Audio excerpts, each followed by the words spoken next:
Imagine having a mind that never stops, a mind that feels like a constant raging storm.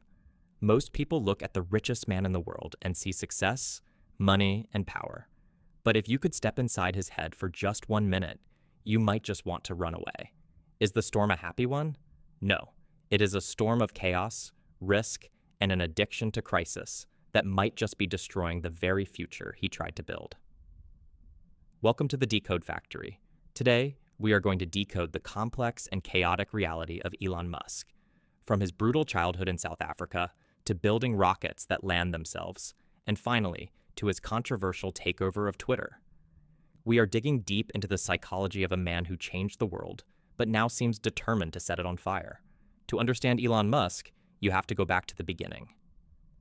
Summer of 1971, South Africa.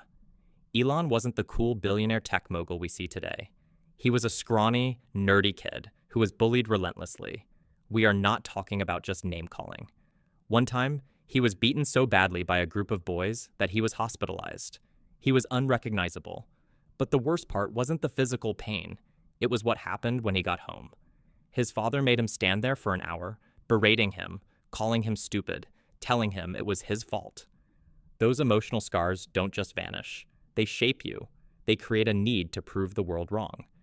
By age 12, Elon wasn't just playing video games. He coded one and sold it for $500. He found comfort in computers because computers made sense. Humans were complicated. He left South Africa at 17, determined to escape. He carried two things with him: a brilliant mind for physics and a deep, unresolved trauma that would fuel his entire career. Fast forward to the internet boom. Elon makes his first millions with a company called Zip2, then makes significantly more, $180 million, when PayPal is sold to eBay. Now, a normal person would retire, buy an island, sip cocktails. But Elon? He took his entire fortune and bet it on two ideas that everyone said were impossible: electric cars and rockets. He put $100 million into SpaceX and $70 million into Tesla. He literally had to borrow money for rent because he was all in. This is where we see the pattern. Elon Musk is addicted to risk. SpaceX's first 3 rockets? They blew up. Tesla was in production hell, bleeding money. The world laughed at him. But Elon didn't flinch. He slept on the factory floor. He pushed his engineers to the breaking point.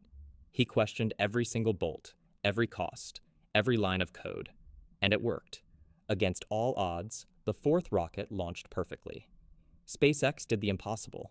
They landed a rocket back on Earth to be reused. Tesla became the most valuable car company in the world. Elon Musk became the richest man on the planet. He had won the game of capitalism. But here's the twist. When you are a warlord, what do you do when the war is over? By 2021, Elon had everything: success, money, fame. But peace unnerved him. He told his biographer that he doesn't know how to operate without a war. His default setting is crisis mode. So, when the world got quiet, Elon created a new storm. He looked at his phone, opened Twitter, and decided, I think I will buy this. Not because it was a good business decision, but because he believed he had to save civilization again. He claimed Twitter was infected with a woke mind virus. He claimed it was censoring free speech. He claimed he bought it to save democracy. He paid $44 billion, and the moment he walked into Twitter HQ carrying a literal kitchen sink, the chaos began. He fired thousands of employees overnight. He told the remaining ones to be hardcore or leave. It was brutal. But let's look at his promise: free speech. He claimed he wanted a town square where everyone could speak freely, but actions speak louder than tweets. Since taking over, Elon has used the algorithm to boost his own posts. He has banned journalists who criticized him, and most shockingly, he has complied with more government censorship requests than the old Twitter ever did. When the president of Turkey asked to ban his political opponents' accounts before an election, Elon said yes. When the Indian government asked to censor a documentary, Elon said yes. The man who claims to be a free speech absolutist seems to have a very flexible definition of freedom. It turns out running a social media platform is harder than rocket science. In physics, there is a right answer. In human speech, there is only nuance, and Elon doesn't do nuance. So, who is Elon Musk? He is the visionary who forced the world to drive electric cars. He is the engineer who is taking us to Mars. But he is also a man trapped in a storm of his own making. His brilliance comes from the same place as his darkness. The same trauma that made him tough enough to build SpaceX is what makes him cruel enough to burn down Twitter. He is a builder and a destroyer.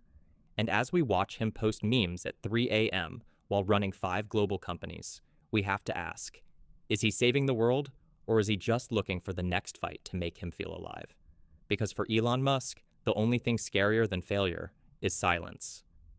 Thanks for decoding this story with us at the Decode Factory. If this story made you think, hit that like button. We will see you in the next one.